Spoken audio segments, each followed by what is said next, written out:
Welcome to this response. This is our third interaction with people this week. We really enjoyed that. We had an impromptu live that we didn't try to have, then we had a real live, and now we want to follow up. This response is just entitled Q&A because we're following up on questions we didn't get to during those lives, and there are so many good questions.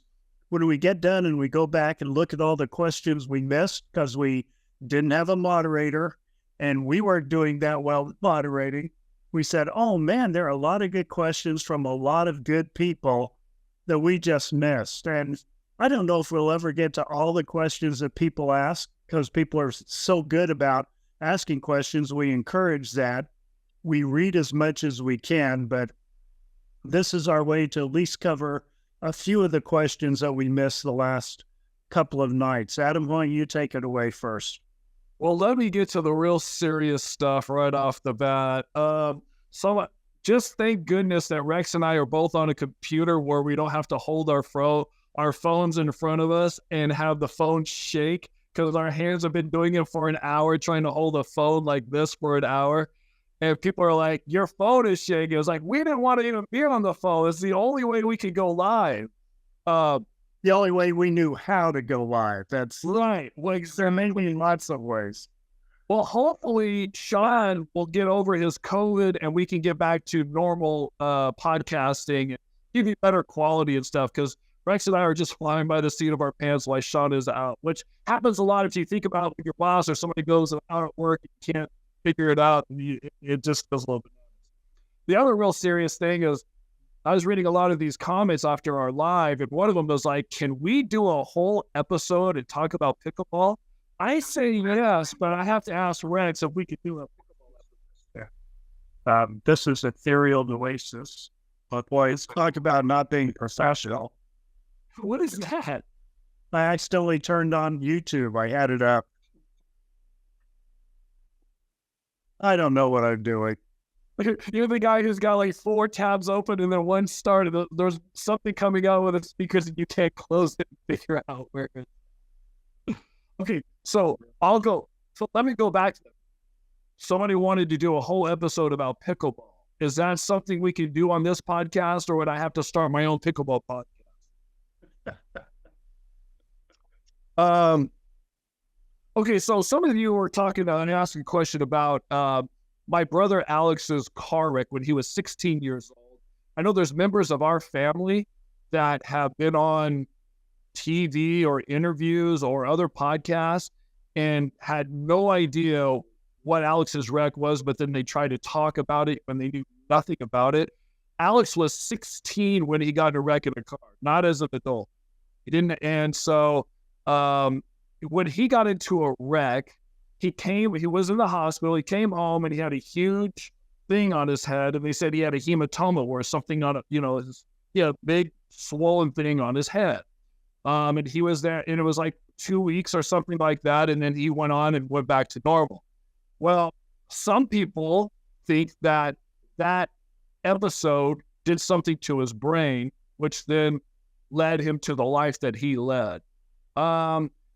Look, anything's possible. I'm going to throw it out there after learning about Lori and Chad's situation. I can say that anything is possible, but I try to put in common sense and try to, if I'm thinking through something.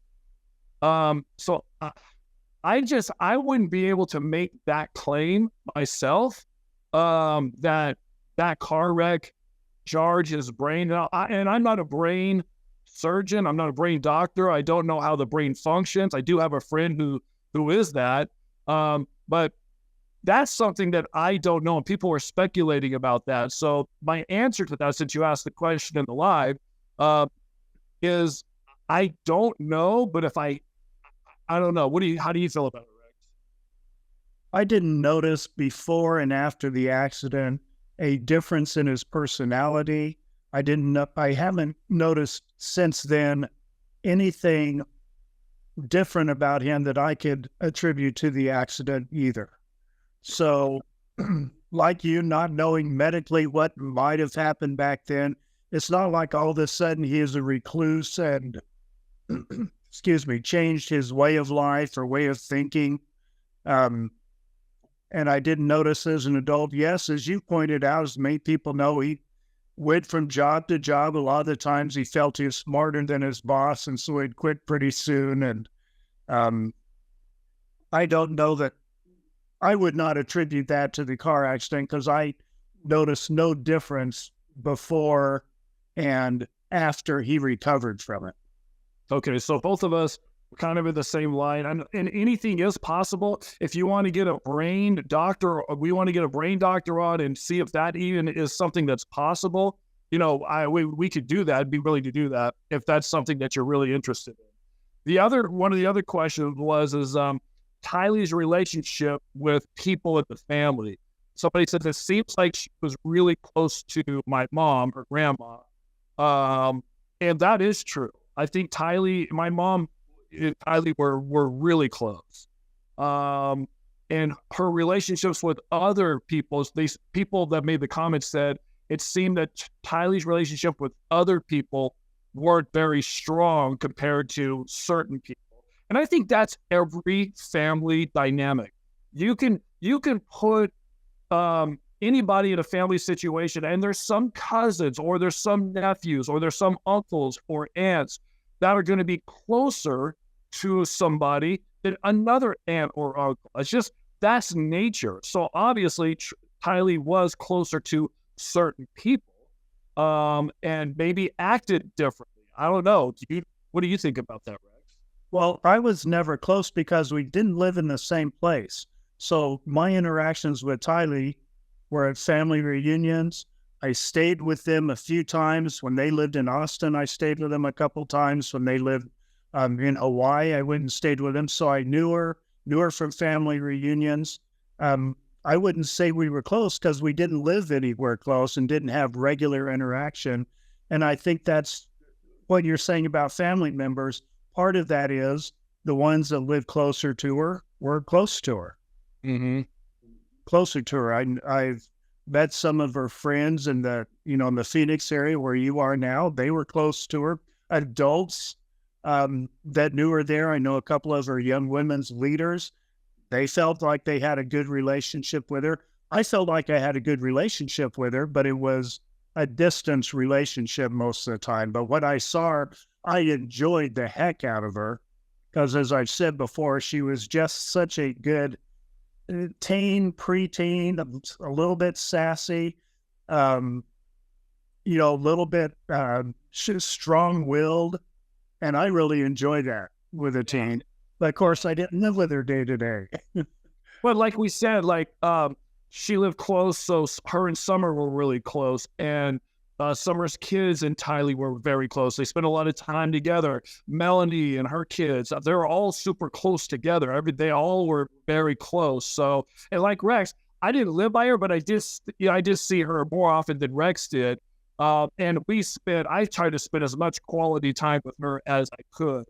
And so I don't know the dynamic of what the person on the comment was saying about she acted different towards some people than others. I feel like if you're close to somebody, you feel closer to them, you are going to act different to somebody than somebody you're not as close to. I think that's just general, not just family, but just the other thing that came up in the live a bunch of times was, I don't know who started this, but somebody's like, hey, you guys need to have a name for us, your followers. And we thought it was cute. We're like, oh, this is super cool. We were talking about it on the fake live that we had that night. Certain names that could be, because our podcast is now Silver Linings, what could be. And there's been a bunch. My favorite right now is Grunkle's Groupies. But I don't know if you guys are going to vote on that.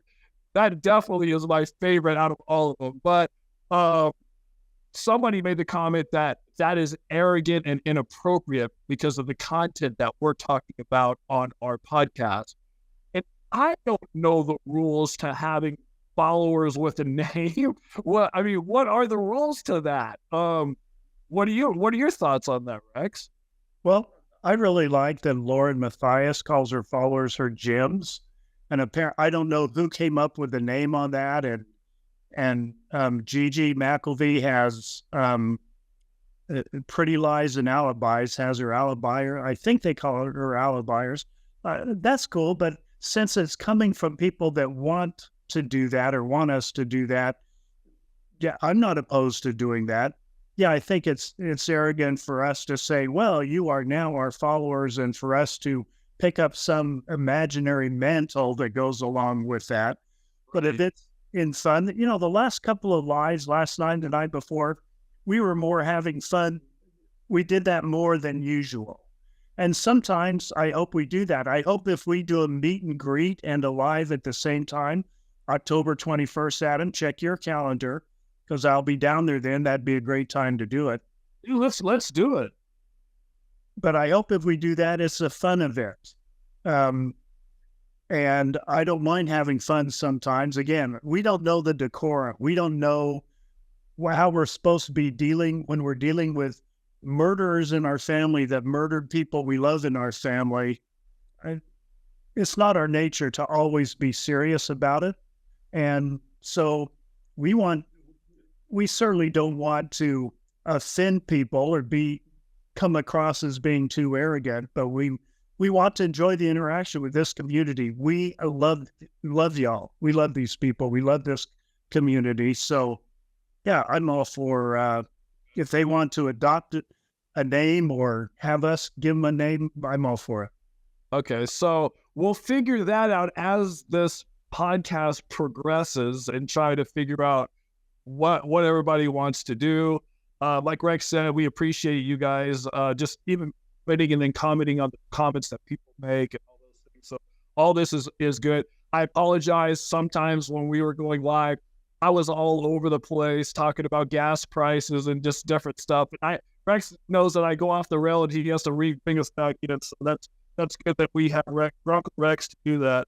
So here's one thing that somebody also, then I think this will be my last one, then we'll get to a couple of years back. Somebody asked, and whenever you look down, your voice, the sound goes down too. Okay.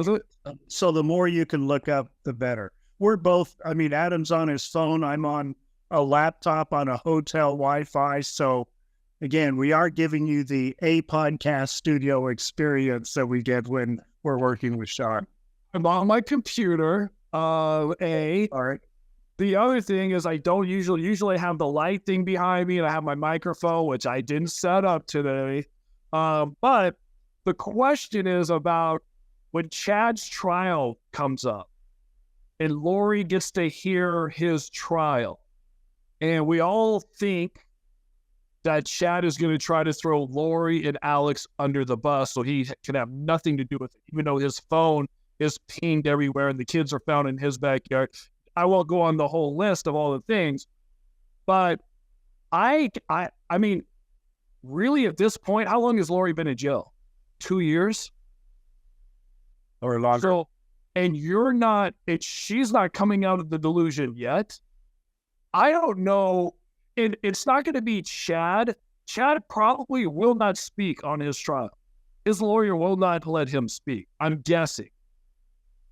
But if it's Chad's lawyer that is saying things, Lori would be in the impression that that's Chad's lawyer, not Chad.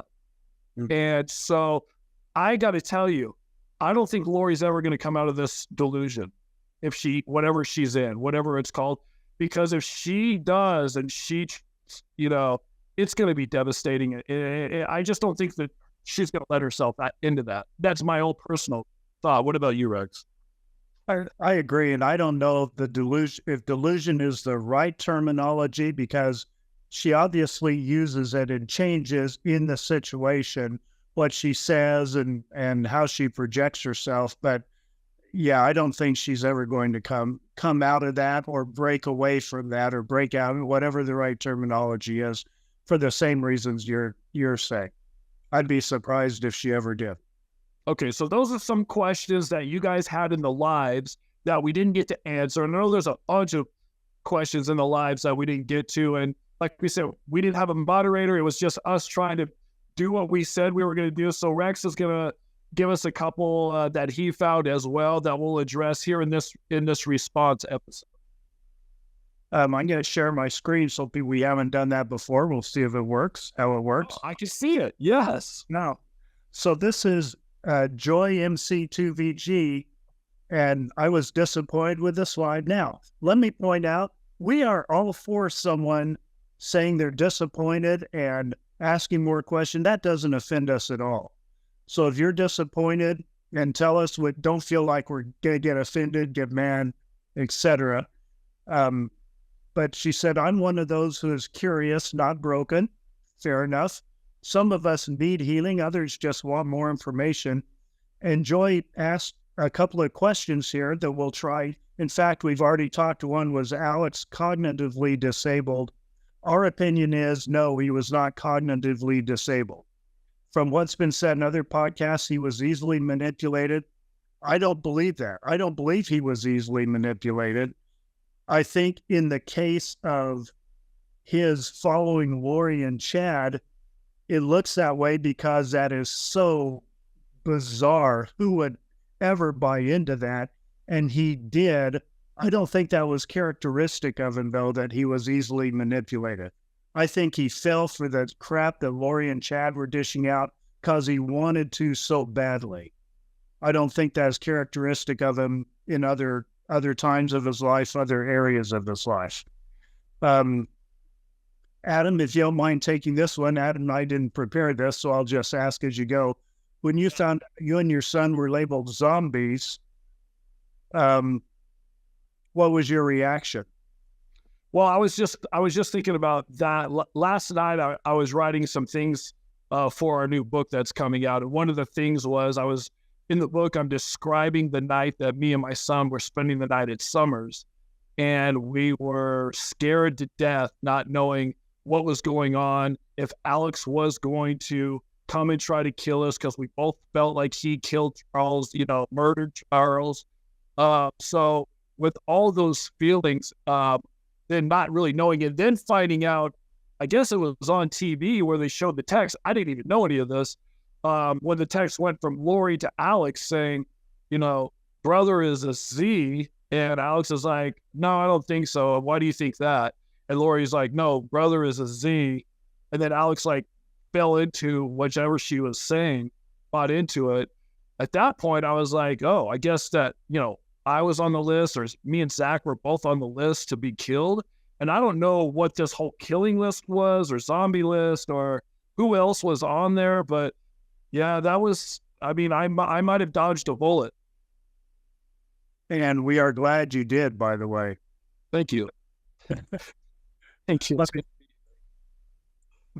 Let me go back to that because there are a couple more questions here. Can you address what your knowledge is of Joe Ryan's murder/death? He asked you, so I'll turn it over to you in a second, but let me reiterate. We have talked about this a couple of times. We have a reaction about Joe Ryan. And so you can see what we said on there. It's in our library. I personally would like, first of all, I said I support Annie Cushing, Joe Ryan's sister, her efforts to try to get the case open or to get answers. Whatever she's doing, I support it. I would love to get answers. The case has been closed, I think, twice. I would like to get answers there. Adam, what's your knowledge and reaction to it? Well, I've told this story before, but I'll tell it again. I remember when I got a phone call from, this was such a long time ago. I got 2 phone calls. I talked to Lori about it, and I've talked to Alex about it. And both of them were like, Joe died, and I was like, what? Yeah, he had a heart attack. And then Lori was like, isn't that weird? And I thought, oh my gosh, this is weird. And then when Alex called, it was like, hey, did you hear the news? I said, what's the news? Joe died. And I was like, yeah, Lori told me. And he was like, oh, interesting, huh? And I was like, it's almost like, to me, now looking back at it, it felt like it could have been them bragging that they did something to Joe or killed Joe without telling anybody. That could have been what was going on. The other thing is that, Other people are like, well, the police investigated everything twice now. There's no way anybody did anything. But I mean, no matter if Joe died naturally or if Joe was murdered by Lori and Alex somehow, no matter what, that was the kickoff to Lori and Alex's brain going, the Lord gave us that to get rid of this zombie or bad spirit. And now we're going to go on to others. And we're going to get his money. And then we're going to get this money. It's God's way of making a way. Like, that's sick thinking. And that is, in my opinion, whichever way it was, I think that was the start of this whole thing. And then when they met Chet, I don't know. I mean, it could be anything. And by the way, then it could be nothing. Maybe none of those things happened, and it didn't go down like that. So I don't think we're ever going to know really what happened. Yeah, I'll buy that too. I would love to get answers and know what happened. Other questions on here we just addressed this evening or last night or the night before. I'll go through briefly. You addressed last night what your ex-wife said about Tylee. I don't think we need to go through that again. Here's a wild speculation, very valid one, valid question. Do you feel that if Lori had given back JJ to the Woodcocks, if anyone would have fought to find out what happened to Tylee? The question comes on the heels of talking about Tylee. I think you should have an episode on Charles as well. Not a bad idea. The living Charles, we've talked about his death, etc. But that'd be great to honor Charles. And we'll probably wait till Kay and Larry can come on. Kay, of course, is his sister. They feel like they can't come on until they've after the trial. After the trials. Okay, so that's a good idea. But let's talk about if Lori had given JJ back to the Woodcocks, would we know Tylee was missing? I believe, I'll turn over to Adam in a second. I believe we would have, because Tylee did have a close relationship with a lot of people that were missing her. Friends at school, Janice, Adam's mother. There are a lot of people that would have realized they hadn't heard from Tylee and be thinking about it, investigating it, especially as other murders progressed. Tylee's not showing up anywhere. Yeah, I think that would have come too. Who knows when?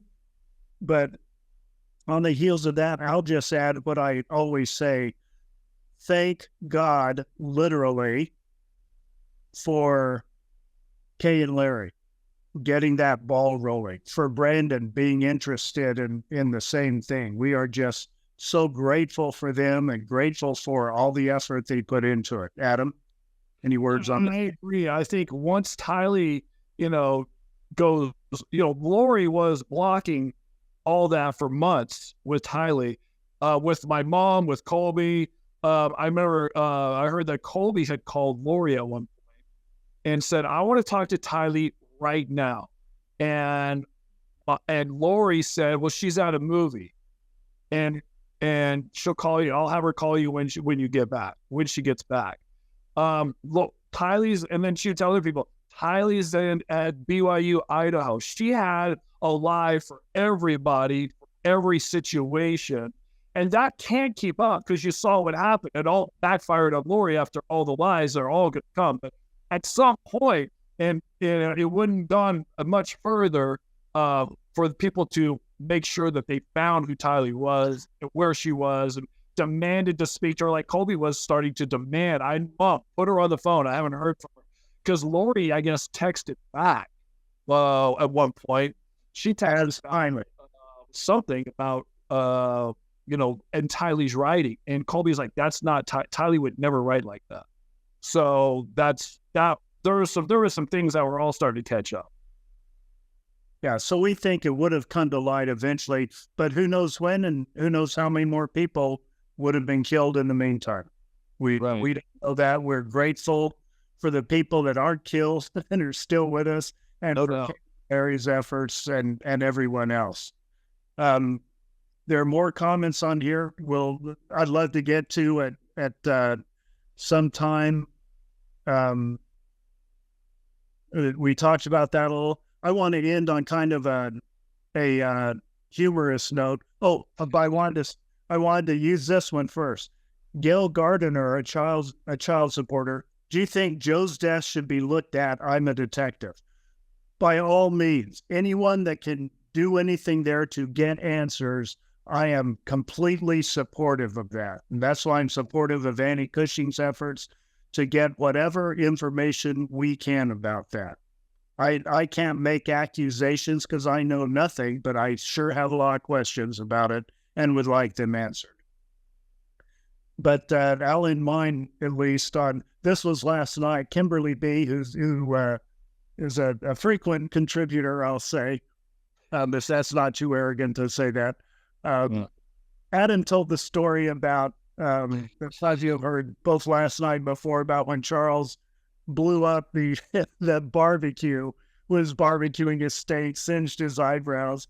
So here's Kimberly B's response to the pyrotechnic steak, put him in a bad mood. But to me, the hilarious thing is Kimberly B following that up with, okay, I'll let myself out. I would have put crickets and then mic drop. That is just great comedy right there, Kimberly B. So thank you for that. That was good stuff. Adam, anything else for this evening for this response? No, we got everything out. We'll try to do another podcast next week. And once we get Sean back in gear, we'll try to figure everything out. Hopefully, you guys will have a better podcast experience with better equipment. And we will start planning this meet and greet for the 21st in the Phoenix area. Anyone that's there and wants to come by and say hi, and we'll do a live podcast at the same time. So we'll get live questions and moderated questions. Who knows? We may even have a moderator by there. Yeah. We'll see how that goes. Thanks for being with us. Thanks for the support, the love. Thanks for the questions, sharing concerns. Anything you share, we appreciate it.